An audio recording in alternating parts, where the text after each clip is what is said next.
Cuenta la leyenda que cuando iba a fundar su empresa, Steve Jobs recordó la historia de Alan Turing, un matemático británico y precursor de la computación, que tras hacer posible la decodificación de los mensajes alemanes y ayudar a ganar la Segunda Guerra Mundial, fue procesado por su condición de homosexual y humillado, eligió el suicidio. Para ello usó una manzana a la que le inyectó cianuro. A Turing, dice la historia, le bastó una mordida para cumplir su objetivo y por eso el logo de Apple, la empresa de Jobs, no es cualquier manzana, sino una manzana mordida. Es una bella y conmovedora historia en la que, sin embargo, no hay una pizca de verdad.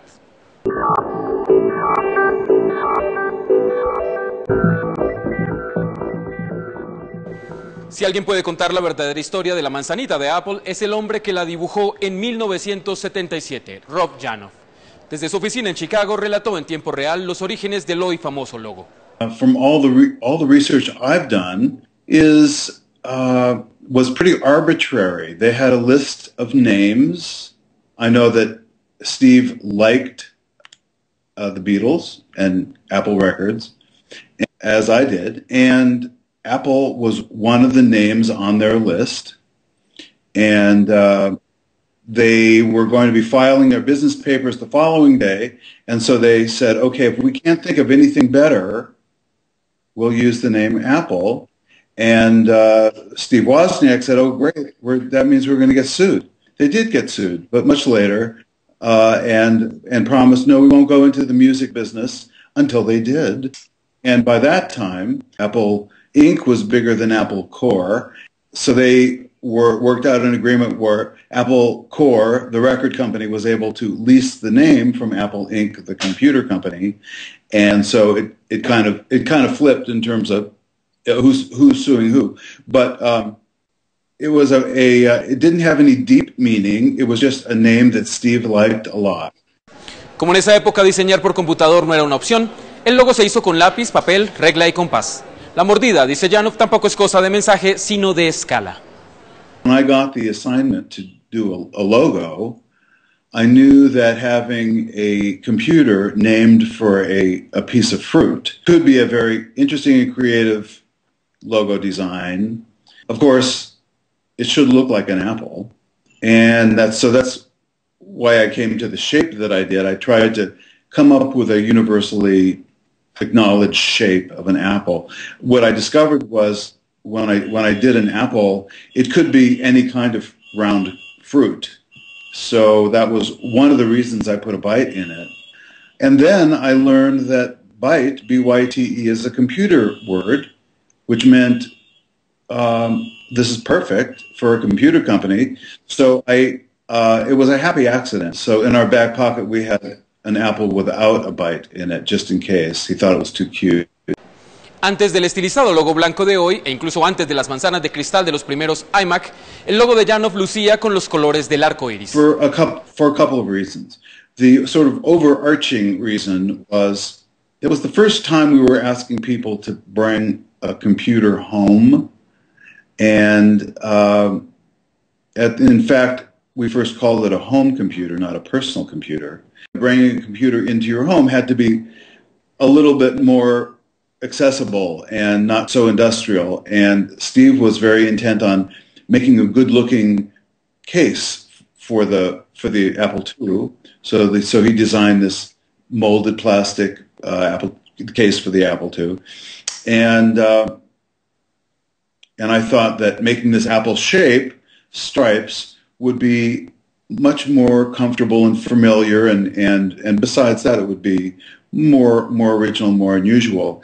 And then finally, the actual specific reason was that it was the only computer made then that would reproduce images in color. La manzana de Apple es hoy uno de los logos más conocidos en el mundo, referenciado de los Simpsons a Forrest Gump. ¿Cómo te sientes al ver que todo el mundo conoce tu diseño? Well, it's quite an honor to have something that you designed be so loved and accepted that it's all over the place. Very unusual for a designer. I mean, I get excited whenever I see it anywhere, still. On the back of a car or watching TV, they'll always have the smart trendy current person working on an Apple laptop, and the little white logo was always shining, so that always makes me happy. Tras la muerte de Steve Jobs, todo el mundo parece recordar al genio. ¿Cómo lo recuerdas tú que trabajaste con él antes de que fuera una leyenda? I remember Steve Jobs from the beginning. When I first met him, he was very young when he started the company, and he obviously looked very different. He had long hair and wore sandals, and did not look like the CEO of a corporation at all. In fact, one of the things I really admired about him was that he really enjoyed blowing people's minds in business, not looking like other businessmen. And I also admired very much his enthusiasm and excitement.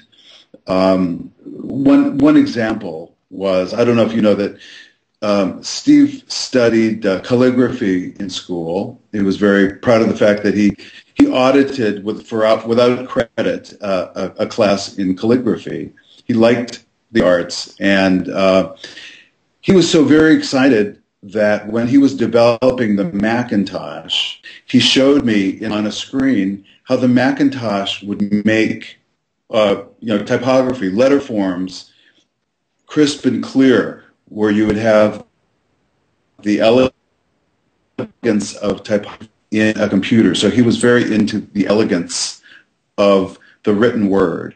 And I think one of his real talents was figuring out what people needed and developing the technology, or figuring out the technology that would match what people needed, as opposed to coming up with an interesting, complicated machine and then teaching people how to use it.